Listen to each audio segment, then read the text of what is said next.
Good morning, fourth hour. It's week 6. Let's show you what's happening this week.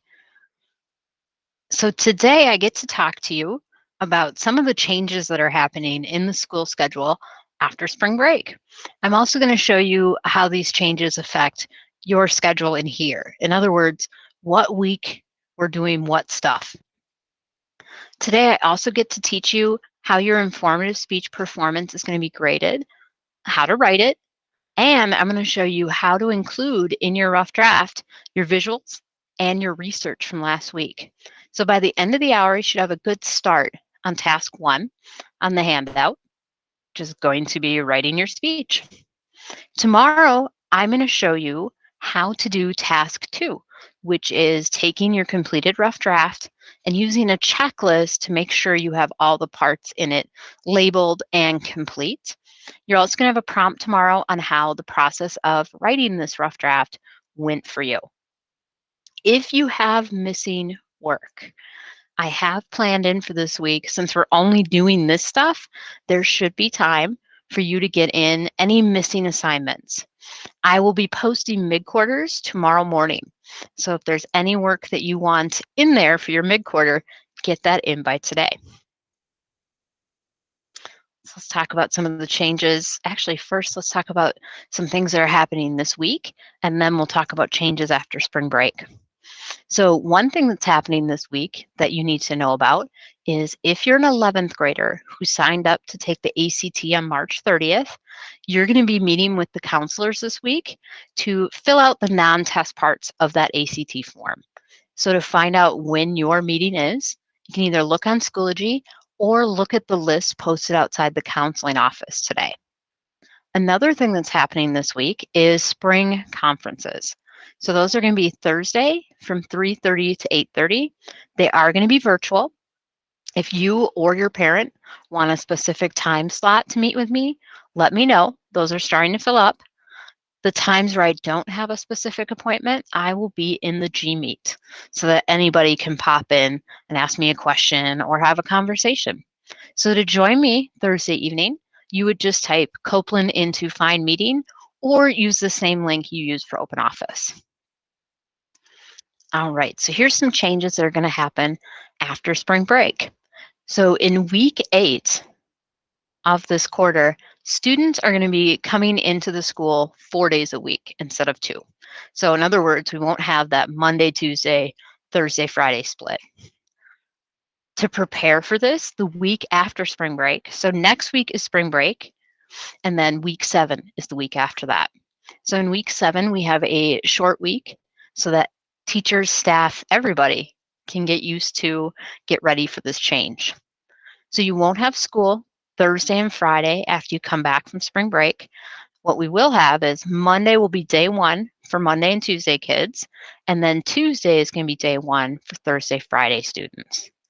Now, when we come back the following week to 4 days a week, if you wish to be a distance learner, you absolutely can. That's still an option. Make sure to let the office know if you want to switch. So if it's a switch, if it's a change, let the office know. So that way they can let us teachers know, and our seating charts don't have to be remade like 10 times, to be blunt with you. So when we all come back, week 8, we're going to follow the same protocols COVID-wise. So we're still going to wear masks, still going to practice social distancing. Hopefully you were washing your hands before this whole ordeal. Wednesdays, we're still going to keep open. So no school on Wednesdays so that folks can catch up and distance learners can check in.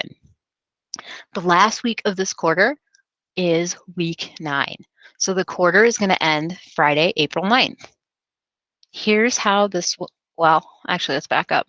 So one thing that will happen as far as our schedule goes is after spring break, I'll have open office just on Wednesdays. I've made you a slide that you can look at your leisure of what stays the same and what's going to change. But here is how your specific work schedule is going to look with these changes. So like I said, this week, we're writing the rough draft of your informative speech. Then it's spring break. Then week 7, we come in for 1 day. So on that 1 day, you're going to be writing your final draft and practicing it. Week 8, when we're all back in class 4 days a week, you're going to perform your informative speech, either filmed or in person. We're also going to write the Unit 2 reflection and then start Unit 3, persuasive. I've also planned some time in for week 8 for you to get caught up if you're behind. So the last week that you can get in late work from weeks 1 through 7 is going to be at the end of week 8. And that's because week 9 quarter ends. So I'm trying to split the workload. So week 9, you'll be learning about how you'll be graded for persuasive, and we'll write the rough draft in the practice. So if you're wondering, like, okay, so what summative stuff do I have? You have the performance of the informative speech and then the reflection. Those are going to be your last summative pieces before the end of quarter 3. Same kind of deal, except in checklist form. So those are the changes. And if you have questions, of course, you can message me or feel free to talk in the meet. At this point, I want to start teaching you how to do this stuff. So let's show you what your handout looks like for this week. All of your grading is formative. So first, you get 8 points for completing your rough draft in the template using the outlining style I'm going to show you today. You also get points for referencing your research at least once in the body to help establish credibility. I'm going to show you what that looks like too. And then task 2 is using that checklist to make sure you've labeled the parts of your rough draft. So like I said, the main goal this week is writing your rough draft. So here's the template where you will write it. So write it right on here. And then tomorrow we'll talk about this checklist afterwards. So first, let's show you how to write this thing. Give you some examples and everything. So here's how you will be graded when you perform this week 8. As per usual, the prep steps are all formative. So the rough draft, the final draft, the practice, formative, 40% of the grade. The rest of this is summative. So what you see on this rubric, 60% of the grade.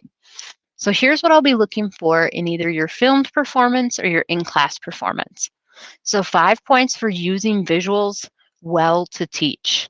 So pointing out to specifics, demonstrating a skill clearly, or if you plan to film, your visual will likely be using the PV legs, those performance techniques, very actively. 5 points for pace and timing. Is your pace appropriate to teach? And are you in the time window of 3 to 5 minutes? 5 points for using the PV legs well to teach. So how well did you use poise, voice, life, eye contact, and gestures so that your info is delivered in an engaging way? And then the last 5 points is your tone informative? And have you referenced your research in your writing? Okay, so in other words, is this a credible informative speech? So 20 points on the performing of that week 8. So next, I get to teach you the different parts for writing your rough draft.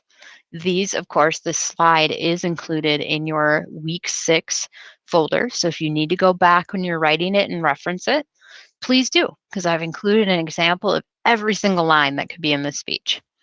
So to start with speaking, you have an introduction.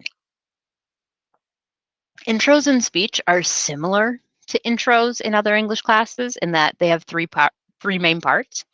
So here's the 3 main parts. So first you have a hook. This helps get the audience into the topic, either giving a question, an example, or an anecdote, a little story. So for example, I'm going to use the same example for all of these. So imagine I'm writing an informative speech teaching people about scoliosis. A hook I could have is, remember in middle school that weird day in Phi Ed where you lined up, bent over and showed your back? That was a scoliosis screening. So there's a hook. Anytime you ask an audience a question, their brain automatically starts to answer it. That's why questions or stories, which are also engaging to the brain, work really well for a hook. The second part of your introduction is credibility. So you either need to tell your audience why you got interested in this topic or what your background is in the topic to show that you know what you're talking about. That's what credibility is.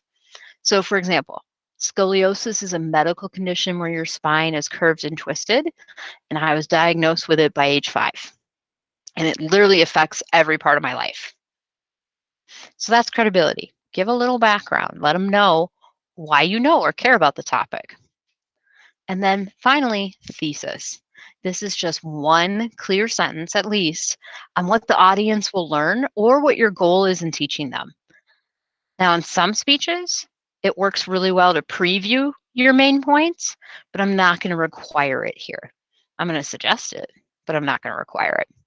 So an example of my thesis for this speech would be, today I want you to learn what scoliosis is and isn't, and what can be done about it in the future. So that's how you write your intro.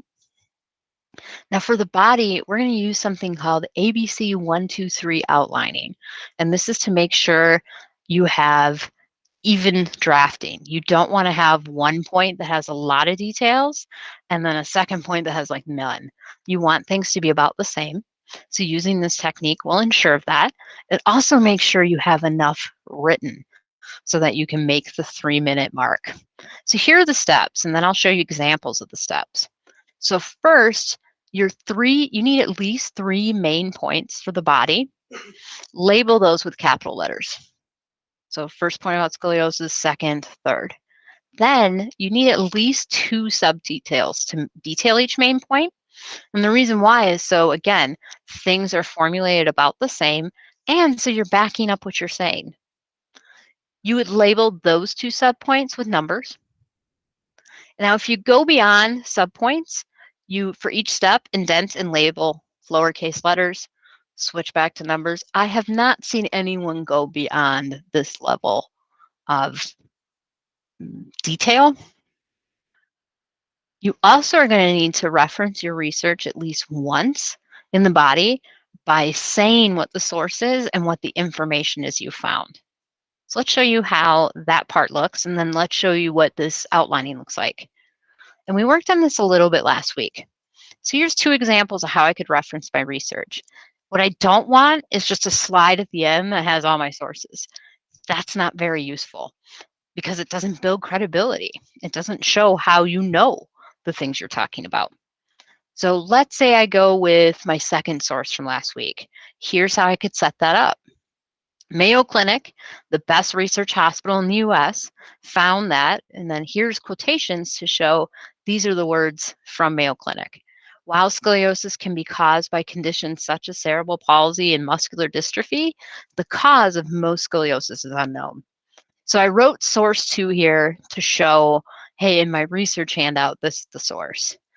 Notice I didn't say source 2 when I was reading that because that would sound really weird. Instead, I gave Mayo Clinic what it is, best research hospital in the US.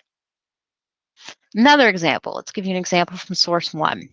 So this was the source I showed you on the slides. According to Nebraska Spine Hospital, 2 to 3% of adolescents will have scoliosis. So notice in both of those, I've said where I got the info.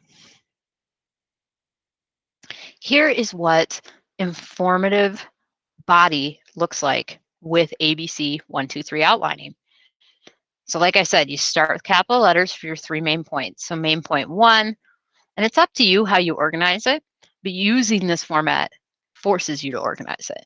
So first I have main point 1, what scoliosis is. It often helps if you're talking about something medical or technical to start with a definition. Then my 2, well, let's talk about my other main points. So that's A, main point 1. B, main point 2, cause. C, main point 3, effect. So this is a pretty common format for teaching. Then with each subpoint, so I need 2 for each main point, I indent a little bit and I number. So first, main point 1, subpoint is definition, and then who gets it, statistics. I wanted to be more detailed here so that I could remember to reference my research. So notice I go indent again, lowercase letters, and then here's that reference to research I mentioned earlier.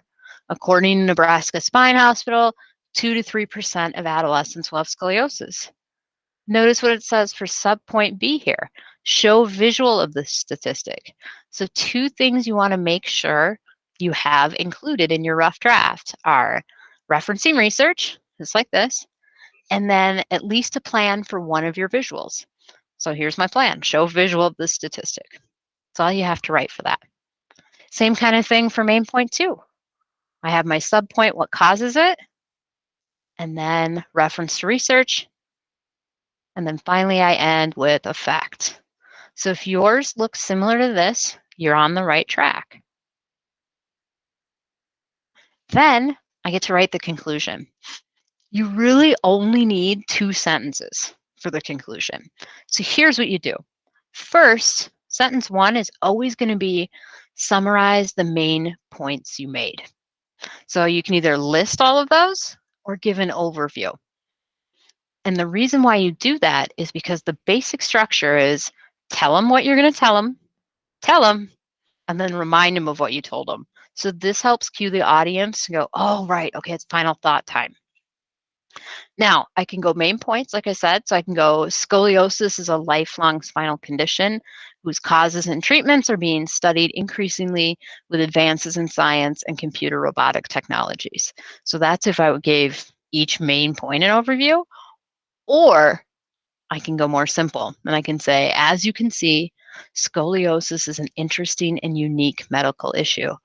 I would not say in conclusion. That's one thing that happens with the phrase in conclusion is audiences tend to be like, oh yeah, we're done. And they turn off the listing. It's just something we all do. Kind of like in meetings at work or in class when someone goes, well, before I let you go here, and we're all like, you said I could go. All right. So that's the first thing you write for the conclusion is a summary. Then end with at least one last thought. And you want to make this a universal last thought, meaning it connects to the world. So the ones I like the best as far as last thoughts are call to action. So tell the audience what they should do with the information. For example, for my sake, support scientific and technological research and maybe even healthcare. Or I can tell the audience a so what point. So imagine them going, so what? What do I care about your twisted spine? So tell them why the information is important to know. They don't have to go do anything with it. Just tell them why they should care, why they should know. So example, I hope you now better understand scoliosis or what it is like having a medical condition since birth. Now, some folks, this is the part where it gets kind of awkward because they end with their so what points and then they feel like they should say something else. So if you're one of those people that needs a definite ending point, I know I am, you can even add this after your so what or call to action. You can add with finality. In other words, you can go, thank you for listening, and then be done. So that's how you write the rough draft. Let's talk a little bit about how to incorporate visuals. So I've talked about how to reference your research. What about visuals? So first off, you want to choose visuals that help you teach, that aren't just background. If you're performing in person, I really suggest Google Slides for presenting your visuals. Then you can just sign on to Google on the classroom computer to present the slides. If you perform in person, I'll also show you how to use the remote so that you can click through your presentation without having to be stuck at the computer. And so you can use the little laser pointer that's also on the remote. Now, if you're filming, the way to include visuals is have a plan for what kind of PV legs you're going to use to help teach, whether that's active gestures, super good eye contact, changing your voice for different parts. So either way, in person or filming, decide what you'll do for your visuals. Okay, so here's an example of planning using the visual, another one. So in my scoliosis speech, I could gesture to a visual, a statistic of who gets scoliosis, and then I pause so the audience can process. One main problem, well, there's two main problems with visuals. One, they're either background. So someone just hit Google Images and was like, oh, I'm talking about heart disease. Here's a picture of a heart.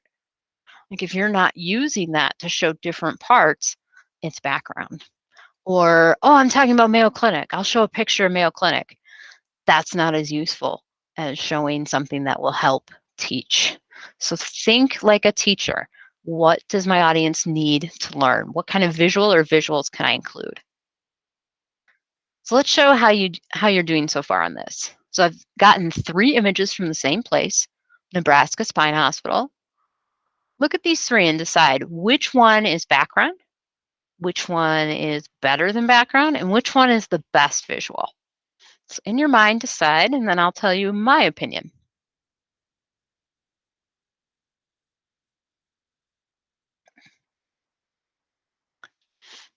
Well, hopefully you saw right away that this is background. Yes, it says where I got the source, but it doesn't teach my audience anything.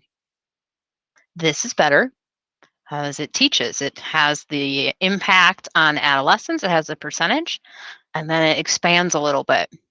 However, in my opinion, the best visual is this one. It's a clean image. This one's a little bit harder to see and understand. This is impactful. It has an image, so folks whose literacy isn't that great can still understand what you're talking about. And it's just a cleaner image, front and center. I would use that one. That's better for teaching, as I can show. Here's the curved spine. About 2 to 3% of people in adolescence will be diagnosed with this. One common question that I get when folks are drafting, and I'll end with this so you get time to start writing this. How many pages do I need to get to 3 minutes? So there's a speech coach who figured this out a couple years ago. She tested various rates of people speaking and found, Miss Daphne Gray Grant found that most people speak at a rate of 125 to 150 words per minute. Well, how do I use that info code? So if we continue this thought, a single space Times New Roman size 12 page is about 300 words. So a 3-minute speech, you need about a page and a half of writing in single space Times New Roman. Or the other way to do this, use the word count tool. You need about 450 words for a 3-minute speech. And I would go a little bit higher than that because when we speak, we tend to talk a little bit faster than we do when we're just practicing. So that's what I have for you folks today. I wanted to make sure I told you how to make your rough draft. And now I got to make sure that I give you time to start that rough draft. So actually, let's put this back here. Where's our schedule? There we go. So at this point, you folks have the rest of the time to start working on your rough draft. If you didn't get research done last week, I would do that first and then draft. It'll be easier on you. As always, I'm in the Meet or available via message if you have a question. Go for it. Use your time to draft.